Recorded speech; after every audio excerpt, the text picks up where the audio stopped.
والوالدات يرضعن أولادهن حولين كاملين، اور مائیں اپنے بچوں کو دودھ پلائیں 2 سال مکمل، 2 سال پورے۔ لمن اراد ان یتم الرضاعہ، جو چاہتا ہے کہ رضاعت کی مدت کو پورا کرے، جو چاہتا ہے کہ دودھ پلانے کی مدت کو پورا کرے۔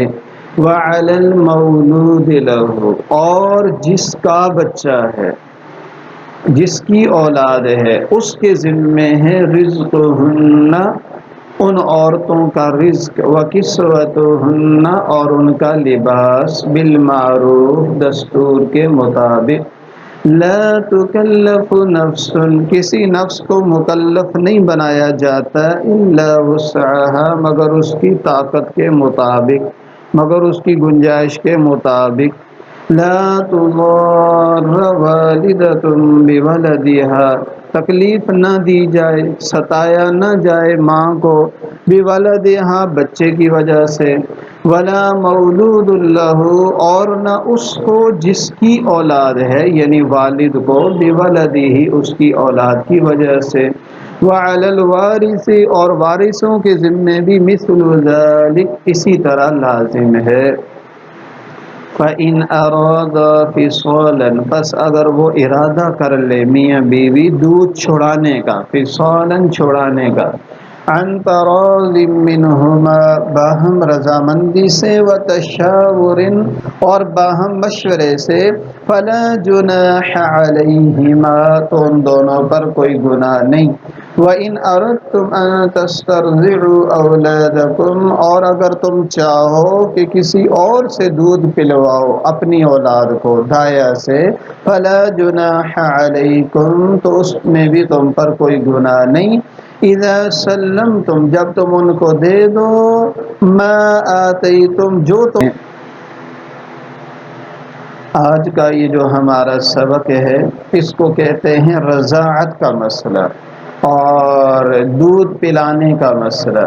اللہ تبارک و تعالی جب اولاد دے دیتے ہیں تو دودھ پلانے کا مسئلہ ہوتا ہے، اور چونکہ طلاق کی بات چل رہی تھی تو اکثر طلاق کے بعد بچے بچیوں کا مسئلہ ہو جاتا ہے کہ بچوں کی تربیت، پرورش اور ان کو دودھ پلانے کا مسئلہ کیسے حل ہوگا، تو اسی مناسبت سے بیچ میں یہ دودھ پلانے کا تذکرہ آ گیا، آگے پھر طلاق کے اور عدت کے مسائل دوبارہ آ رہے ہیں۔ پہلی بات یہ ارشاد فرمائی کہ مائیں اپنے بچوں کو دودھ پلائیں، اگر کوئی عذر نہ ہو، شرعی طور پر کوئی نقصان نہ ہو، طبی طور پر کوئی نقصان نہ ہو ماں کے لیے، بچے کے لیے، تو ماں پر دودھ پلانا واجب ہے۔ ماں کا اگر دودھ ہے بغیر کسی عذر کے، صرف ضد کی وجہ سے، عناد کی وجہ سے یا کسی ناراضگی کی وجہ سے وہ دودھ پلانے سے انکار نہیں کر سکتی ہے، دودھ پلانا ماؤں پر واجب ہے۔ اور اپنے بچے کو دودھ پلانے پر مائیں اجرت بھی نہیں لے سکتی۔ تو پہلا مسئلہ یہ ہو گیا کہ ماؤں کے ذمے ہے کہ وہ اپنی اولادوں کو دودھ پلائیں، اور یہ ان کے لیے واجب ہے، اگر نہیں پلائیں گی تو سخت قسم کی گناہگار ہوں گی۔ اور اس کے ساتھ آخر میں ایک بات آ رہی ہے کہ اگر اپنے ماں کا، بچے کی ماں کا دودھ نہیں ہے، یا طبی طور پر نقصان دہ ہے ماں کے لیے یا بچے کے لیے، یا کوئی بھی وجہ موجود ہے، اور میاں بیوی اس پر رضامند ہو جاتے ہیں کہ بچے کو دودھ پلانے والی کسی دایا کا انتظام کرتے ہیں، تو اس میں بھی کوئی گناہ کی بات نہیں ہے، جب دونوں باہم رضامند ہوں۔ اور یہ سنت سے بھی ثابت ہے، یعنی ہمارے پیارے آقا صلی اللہ علیہ وسلم نے بھی حضرت حلیمہ سعدیہ کا دودھ پیا ہے، وہ حضور کی رضاعی والدہ ہیں، یعنی انہوں نے حضور علیہ السلام نے ان کے پاس دودھ پیا ہے۔ وہاں یہ عذر ہوتا تھا کہ اپنے بچوں کو عرب والے دیہاتوں میں منتقل کر دیتے تھے کہ وہاں کی آب و ہوا اچھی، وہاں کی زبان صاف ستھری، تو بچوں کا جسم مضبوط ہو جاتا ہے۔ ویسے بھی اطباء اور ڈاکٹرز کا کہنا ہے کہ جہاں بچہ زندگی کے پہلے 4-5 سال گزارتا ہے، وہی بچے کی طبیعت پر ہمیشہ وہ چیزیں اثر انداز رہتی ہیں موت تک۔ اگر بچے نے 4 سال اور 5 سال کی عمر تک اچھی جگہ کی آب و ہوا میں سانس لیے، اچھی جگہ کی خالص غذا استعمال ہوئی دودھ میں، تو یہ بچہ ہمیشہ قوی اعضاء والا، مضبوط اور صحت مند ہوتا ہے، اس کے اعضاء پورے بدن کے مضبوط ہوتے ہیں۔ اور 4 5 سال کی عمر تک جس بچے کے دودھ وغیرہ ناقص ہو اور سب چیزیں آب و ہوا ناقص ہو، تو بڑے ہو کر اس کو جتنا بھی کھلایا پلایا جائے، لیکن وہ پہلے 4 سال کی کمی پوری نہیں ہو سکتی ہے، کیونکہ وہ بنیاد ہوتی ہے۔ تو اس وجہ سے بھی عرب لوگ اپنے بچوں کو دیہاتوں میں بھیج دیتے تھے، اس میں بھی کوئی حرج کی بات نہیں ہے۔ اور اس موقع پر ایک بات یہ بھی یاد رکھیے کہ ابھی یہ بات آ بھی رہی ہے کہ رضاعت کی مدت 2 سال ہے، لہذا اگر کسی بچی نے کسی عورت کا دودھ پیا ہے اور بچے کی عمر 2 سال سے اوپر ہو گئی تھی، بچی کی عمر، تو اب دودھ پلانے والی اگر اس کی اپنی امی نہیں ہے، کوئی اور دایا ہے، تو وہ اس کی ماں نہیں بنے گی، رضاعی ماں نہیں بنے گی۔ ماں تب بنتی ہے جب بچی نے 2 سال کی عمر کے اندر اندر دودھ پیا ہو، اس لیے اگر اس نے بعد میں پیا تو وہ اس کی ماں نہیں بنے گی۔ بچے کی عمر 2.5 سال ہے، 3 سال ہے، کسی عورت کا دودھ پی لیا تو کوئی ماں بھی نہیں بنے گی، اور رضاعت کے وجہ سے جو رشتے حرام ہوتے ہیں کہ یہ رضاعی بہنیں ہیں، یہ رضاعی ماں ہے، یہ رضاعی بھائی ہیں، تو وہ سارے رشتے بھی ثابت نہیں ہوں گے اور آپس میں نکاح وغیرہ سب درست ہوں گے۔ دودھ پلانے کی مدت 2 سال کے اندر اندر ہے، جس سے حرمت ثابت ہوتی ہے۔ تو آج کا پہلا مسئلہ یہ ہو گیا کہ 2 سال تک ماؤں پر دودھ پلانا واجب ہے۔ دوسری بات یہ کہ اگر کوئی عذر نہیں ہے تو 2 سال تک دودھ پلانا یہ بچوں کا حق ہے۔ 2 سال تک مائیں اپنے بچوں کو دودھ پلائیں، اور ڈاکٹرز کا بھی یہی کہنا ہے، جیسے قرآن کریم میں باری تعالیٰ کا ارشاد ہے، 2 سال تک قدرتی طور پر بچے کی نشو و نما دودھ سے ہوتی ہے، اور 2 سال کے بعد بچے کی نشو و نما کھانے سے ہوتی ہے، ہلکی پھلکی غذا سے، خوراک سے۔ لہٰذا 2 سال تک بچہ دودھ پیے، یہ بچے کا حق بنتا ہے۔ اور اصل یہ ہے کہ مائیں دودھ پلائیں، عورت دودھ پلائے، کیونکہ اس سے ماں کی عادات، خاندانی صفات بچوں میں منتقل ہوتی ہیں۔ آج کل سب کا متبادل وہ ڈبے کا دودھ ہے، وہ اگرچہ اچھا ہے اور ڈاکٹری اعتبار سے وہ اکثر راست بھی آ جاتا ہے، بچوں کو موافق بھی آ جاتا ہے، لیکن بہرحال اس کے زیادہ اچھے اثرات نہیں ہوتے۔ زیادہ بہتر یہی تھا کہ مائیں اپنے بچوں کو دودھ خود پلائیں۔ بہرحال دوسری بات یہ ہے کہ جب بچے کو دودھ پلانے کی مدت 2 سال تک ہے، جیسے یہاں لکھا ہوا ہے مائیں اپنے بچوں کو دودھ پلائیں 2 سال تک مکمل، 2.5 سال تک کی گنجائش ہے۔ 2.5 سال تک اگر بچہ دودھ چھوڑاتے 2.5 سال کا ہو گیا، گنجائش ہے۔ اس کے بعد بچوں کو دودھ پلانا بالاتفاق حرام ہے۔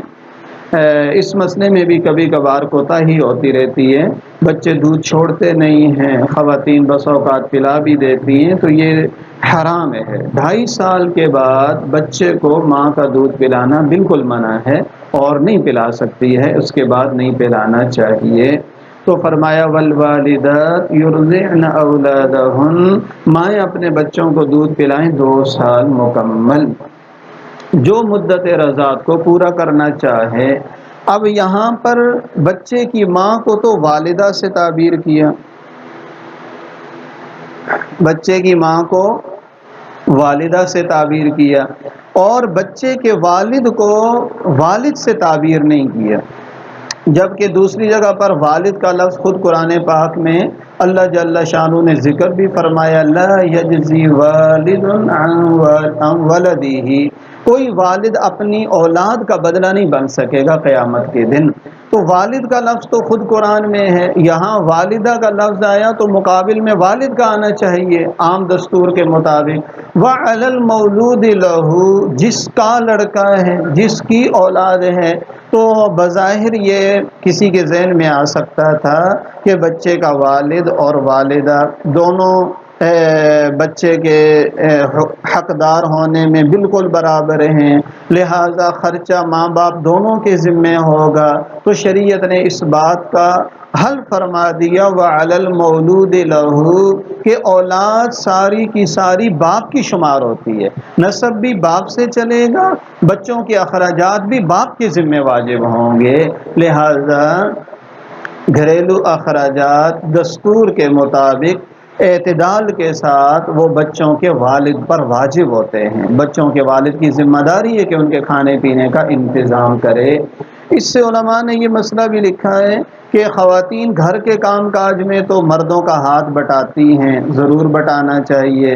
گاؤں دیہات میں خواتین کھیتوں میں وہ کھانا وغیرہ لے جاتی ہیں اور دیگر جگہوں پر ضرور کرنا چاہیے جتنا ہو سکے، لیکن وہ کام جو مردوں کے کھیتی باڑی اور دیگر کام وہ عورتوں کے ذمے لگانا غلط ہے۔ ایسے بھاری کام جو مردوں کے ہیں جس سے گھر کے اخراجات چلتے ہیں تو وہ اللہ نے مردوں پر واجب کیے ہیں، وہ بچوں کے باپ پر واجب ہیں، عورت پر واجب نہیں ہے۔ عورت کے ذمے گھر کے کام کاج ہیں، ہاں گھر کے اندر رہتے ہوئے جتنا ہاتھ بٹا سکتی ہے تو وہ بٹا لے۔ البتہ یہ جو مائیں بچوں کو دودھ پلائیں گی، ان کا کھانا پینا وکسوتہن، ان کا لباس، یہ بھی بچوں کے باپ کے ذمے ہے بالمعروف، لیکن یہ سب چیزیں ایک دستور کے مطابق ہوں گی۔ اللہ تعالیٰ کسی کو اس کے طاقت سے بڑھ کر مکلف نہیں بناتے، تو ضروریات کا ذمہ دار اللہ تبارک و تعالیٰ نے مرد کو بنا دیا۔ اب میاں بیوی آپس میں شوہر زیادہ مالدار ہے یا بیوی، یا دونوں برابر ہیں، تو خرچہ کتنا واجب ہوگا؟ بالمعروف کا کیا مطلب ہوگا دستور کے مطابق؟ تو اگر میاں بیوی دونوں مالدار ہوں تو خرچہ مالداری والا واجب ہوگا، شوہر کے ذمے مالداری والا خرچہ واجب ہوگا۔ میاں بھی غریب ہے، بیوی بھی غریب خاندان سے ہے، تو بیوی کا خرچہ شوہر پر غریبوں والا واجب ہوگا۔ لیکن اگر دونوں کے مالی اعتبار مختلف ہیں، شوہر مالدار ہے، بیوی غریب ہے، اس صورت میں متوسط خرچہ واجب ہے، نہ مالداروں والا نہ غریبوں والا۔ اگر شوہر مالدار ہے اور بیوی غریب ہے تو خرچہ متوسط گرانے کا ان پر واجب ہے، رہن سہن۔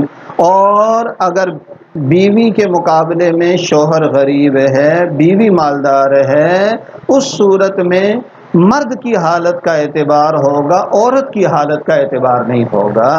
اگر عورت مالدار ہے، مرد غریب ہے، تو خرچہ شوہر کی حیثیت کے مطابق واجب ہوگا، عورت کی حیثیت کے مطابق واجب نہیں ہوگا۔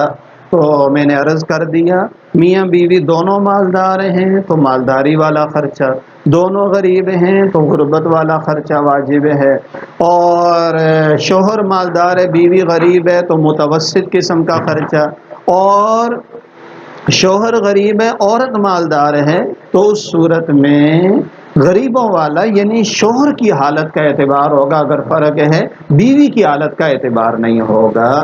اور اس واجب خرچے سے مراد گھر کے جو اہم کھانا پینا ہے، ضروریات کا جو کھانا پینا ہے جس کے بغیر گزر بسر اور نظام زندگی نہیں چل سکتا وہ ہے۔ جو اضافی چیزیں آج کل ہمارے گھروں میں رائج ہیں، حد سے زیادہ ان میں تجاوز کیا جاتا ہے، خوشی میں اور دیگر مواقع پر موسم کے بدلنے پر لباس میں بہت زیادہ تجاوز کیا جاتا ہے، یہ شرعاً واجب نہیں ہے۔ ہمارے پاس کئی حضرات ایسے آتے ہیں، وہ خود بتاتے ہیں کہ بھائی ماں کہتی ہے بچوں کے گرمیوں کے کپڑے لینے ہیں، سردیوں کے لینے ہیں، 50,000 کی عورت خریداری کر کے آ گئی، شوہر بیچارہ پریشان ہو کر وہ پھر قرضے لیتا ہے، پریشان ہوتا ہے، تو یہ واجب نہیں ہے۔ یاد رکھیے دستور کے مطابق اپنے شوہر کی حالت کا بھی اعتبار ضروری ہے۔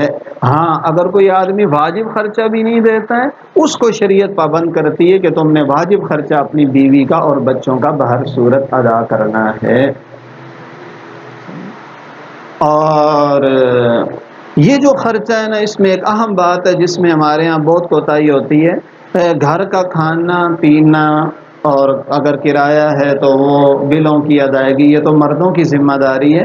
البتہ خواتین کے ذمے ایک تو یہ بات ہے کہ وہ اپنے شوہر کے کام کاج، کاروبار اور مال میں برکت کی دعا کرے۔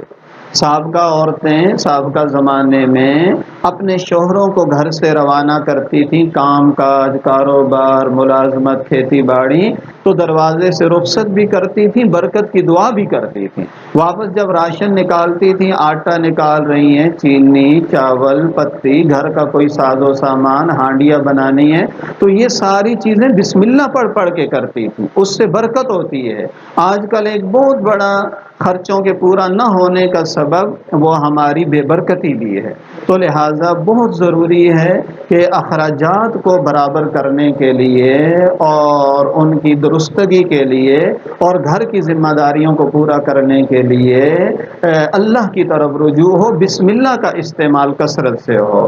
اور جب بھی ہم گھر میں راشن لائیں، آٹا چاول چینی وغیرہ لائیں، اس پر سورہ یاسین شریف کا پہلا رکوع پڑھ کر پھونک دینا، یہ بھی اس میں برکت کا باعث بنتا ہے۔ ہر چیز میں اس سے برکت ہوتی ہے۔ اور جب بھی کوئی چیز نکالیں، بسم اللہ بسم اللہ بسم اللہ، اس میں اللہ تعالیٰ بہت برکتیں عطا فرما دیتے ہیں۔ آج کل کمانے والے زیادہ ہیں، مال و دولت کی فراوانی ہے، پھر بھی گھروں میں شکوہ شکایتیں اور آپس میں اختلافات ہیں۔ کچھ پہلے زمانے میں تھوڑا عرصہ پہلے کمانے والا کوئی ایک ہوتا تھا، کھانے والے زیادہ ہوتے تھے، پھر بھی گھر میں صبر، شکر، خوشگواری کا ماحول ہوتا تھا۔ تو یہ بے برکتی بھی بہت زیادہ ہے۔ تو صرف کمانے سے کام نہیں چلے گا، بلکہ برکت کو تلاش کرنا ہے، کثرت سے زیادہ ہم نے برکت کے پیچھے چلنا ہے۔ اور اگلی گزارش یہ کرنی تھی کہ شوہروں کے ذمہ واجب ہے کہ بیوی کو جیب خرچ بھی دیں۔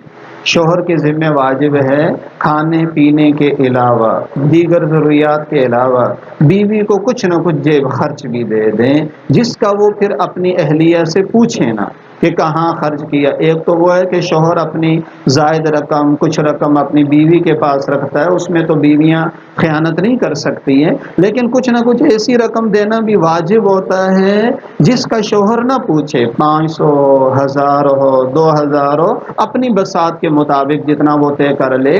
پھر وہ ظاہر بات ہے خاتون کا بھی خاندان ہوتا ہے، کبھی کوئی چیز خریدنی پڑ جاتی ہے، بیسیوں مسائل ہوتے ہیں، تو وہ ایسا خرچہ بھی شوہر کے ذمہ لازم ہے جس کا وہ بیوی سے پوچھے نا۔ تو فرق بتا دے بھائی، میں ماہانہ آپ کو یہ والا جو ابھی میں آپ کو دے رہا ہوں یہ آپ کا ہے، جیسے آپ کی مرضی آپ استعمال کریں۔ اور جو اپنی ذاتی رقم بطور امانت رکھوانا چاہتے ہیں تو ظاہر بات ہے اس کی تو حفاظت لازم ہے۔ اس میں ضمناً یہ بات بھی آ گئی ذہن میں کہ گھر میں فقیر مانگنے والا آ گیا، 20 30 روپے 10 روپے جو عام طور پر فقیروں کو دیے جاتے ہیں وہ تو بیوی دے سکتی ہے۔ اور اسی طرح آٹا تھوڑا سا دے دیا، تھوڑا سا کوئی چیز دے دی، کسی نے پڑوسی نے ٹماٹر چیز مانگ لی وہ ہم نے دے دیا، اس کی گنجائش ہے۔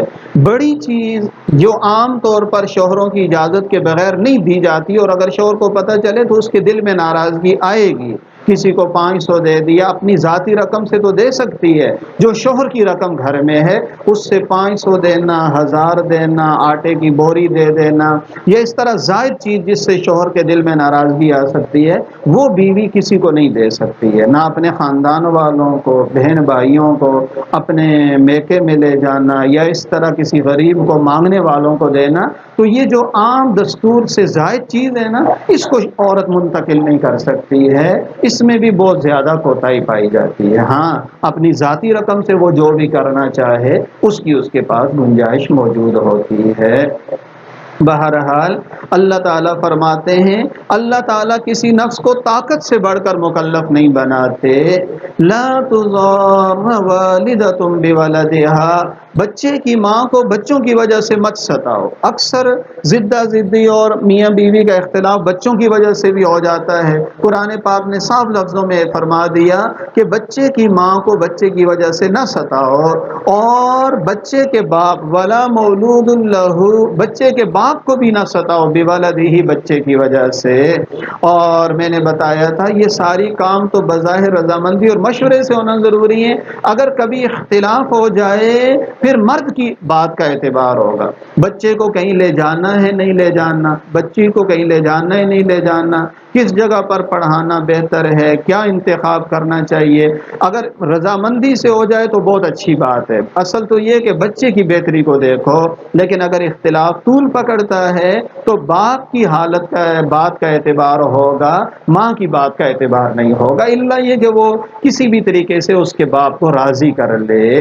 تو پہلی بات، کسی کو بچوں کی وجہ سے ماں باپ ایک دوسرے کو نہ ستائیں، اور اگر کبھی اختلاف ہو جائے بچے کی بہتری کو دیکھیں، پھر بھی حل نہیں نکل رہا تو والد کی بات معتبر ہوگی، اس لیے کہ قرآن بار بار کہہ رہا ہے وَلَا مَوْلُودٌ لَهُ، اصل بچہ والد کا شمار ہوتا ہے، نسب والد سے چلتا ہے، اور یہ ساری ذمہ داریاں اللہ نے والد کے ذمہ ڈالی ہیں۔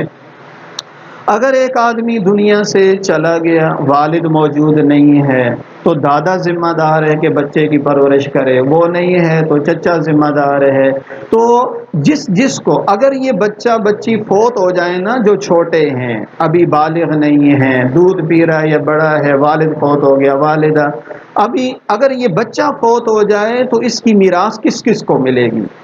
جس کو اس کی میراث ملے گی نا، ان کے ذمہ واجب ہے کہ اس بچے بچی کی پرورش بھی کریں، اس پر خرچہ بھی کریں، جیسے بچے کا دادا ہے، اور جیسے کہ اس بچے کے اگر اور بھائی ہیں یا اس بچے کی بہنیں ہیں جن کو اس کی میراث کا حصہ شرعاً مل رہا ہے، اگر یہ بچہ، اس کو ہم یہ تصور کر لیں کہ یہ دنیا سے چلا گیا، اس کی میراث کے مستحق کون لوگ ہوں گے؟ جو میراث کے مستحق ہوں گے وہ اس کی پرورش کے بھی ذمہ دار ہیں، یہ اللہ نے فرما دیا وَعَلَى الْوَارِثِ مِثْلُ ذَلِكَ۔ اور اگر میاں بیوی دودھ چھڑانا چاہیں باہم رضامندی اور مشورے سے، کوئی حرج کی بات نہیں ہے، اور اگر کسی اور سے پلوانا چاہیں تو تب بھی کوئی حرج کی بات نہیں، جب دستور کے مطابق ہم نے اس کے ساتھ جو طے کیا تھا وہ اس کے حوالے کر دیا تو اس میں بھی کوئی حرج کی بات نہیں ہے۔ اور ہمارے یہاں اکثر بچہ لے لیتے ہیں، جی تو بڑا وارث کو بن سکتا ہے۔ یہ جو ہمارے ہاں بچہ بچی لے لیے جاتے ہیں نا، بھائی سے لے لیا، بہن سے لے لیا، تو پہلی بات یہ کہ اس بچے کے والد کا نام لکھنا ہے، جس نے پرورش کی اس کا نام نہیں، جو بچے کا حقیقی والد ہے والد کے خانے میں اسی کا نام لکھنا ضروری ہے۔ جس آدمی نے بچے بچی کی پرورش کی ہے، والد والدہ کوئی اور ہیں، تو یہ بچہ اور بچی اپنے اصلی ماں باپ، حقیقی ماں باپ کی میراث کے مستحق ہوں گے، اگرچہ پرورش کسی اور نے کی، پل کسی اور کے پاس رہے۔ ہاں، جن کی پرورش میں ہیں، جنہوں نے لے کر پال لیا، لے پال ایک بچہ منہ بولا، تو وہ اگر اس کو کچھ دینا چاہتے ہیں تو اپنی زندگی میں دے دیں گے، اپنی زندگی میں، کہ بھائی یہ ہم نے ایک بچہ لیا تھا، بچی لی تھی، اس کی ہم نے پرورش کی، یہ ہمارا بیٹا ہے ابھی، تو میں اپنی جائیداد میں سے، مال میں سے اتنا اس کے نام کرتا ہوں اپنی زندگی میں، یہ نہ کہ مرنے کے بعد اتنا اس کا ہے، کیونکہ وہ تو وصیت ہو جاتی ہے، وہ تو مال کے 1/3 سے زیادہ جائز نہیں ہے ورثاء کی رضامندی کے بغیر۔ اپنی زندگی میں ہی اس بچے کو جو دے دے گا تو وہ اس کا ہو جائے گا، اپنی زندگی میں ہی۔ اگر یہ کہ میرے مرنے کے بعد اتنا اس بچے بچی کا ہے تو اتنا نہیں ہوگا، پھر ثلث مال میں سے ہوگا، یعنی پورے مال کے 3 حصے کرو تو 1 حصے میں وہ مستحق ہوگا، زیادہ میں نہیں، جب تک کہ سارے وارث راضی نہ ہوں۔ تو اس میں یہ بھی ہے۔ اور اگلی بات یہ کہ اگر بچہ بچی لینے بھی ہیں تو عورت کو چاہیے، مرد کو چاہیے کہ اپنا کوئی قریبی عزیز لے جس سے محرم ہونے کا تعلق ہو، تاکہ بڑے ہو کر پردے کے مسائل پیدا نہ ہوں۔ اس لیے بھی اس بارے میں بہت سارے احتیاطیں ضروری ہیں، جب کسی کا بچہ یا بچی لے کر پرورش کی جائے تو اس کے لیے مسائل بھی ہیں، ان کو سیکھنا بھی ضروری ہے۔ اور اللہ سے ڈرو، جیسے کل بھی فرمایا تھا، قرآن پاک کا ارشاد ہے، قرآن پاک صرف قانون بیان نہیں کرتا، تربیت بھی کرتا ہے، کہ دیکھو یہ سارے کام کرنے کے لیے تمہیں کسی قانون کی، کسی محکمے کی اور کسی تمہارے اوپر نگران کی ضرورت نہیں ہونی چاہیے. یہ اللہ کے بیان کردہ احکام ہے. اللہ سے ڈرو جو ہر وقت تمہارے ساتھ موجود ہے. دوسرے کے حقوق ادا کرو، بچوں کے، گھر والوں کے، میاں بیوی ایک دوسرے کے، اور اس ڈر سے ادا کرو کہ یہ میرے اللہ کا حکم ہے اور اللہ مجھے دیکھ رہا ہے. تو یہ اسلام کی تربیت ہے. جو بھی کرو اللہ سے ڈر کے کرو، اور جان لو جو کچھ بھی تم کرتے ہو اللہ جل شانہ اس کو خوب دیکھنے والے ہیں. اللہ تعالی ہم سب کو قرآن و سنت کے سمجھنے کی توفیق عطا فرمائے. وَاتَّقُوا اللَّهَ، اور اللہ سے ڈرو، وَاعْلَمُوا، اور جان لو، ان اللہ، کہ بے شک اللہ تعالی، بما تعملون بصیر، جو کچھ تم کرتے ہو اس کو خوب دیکھنے والے ہیں.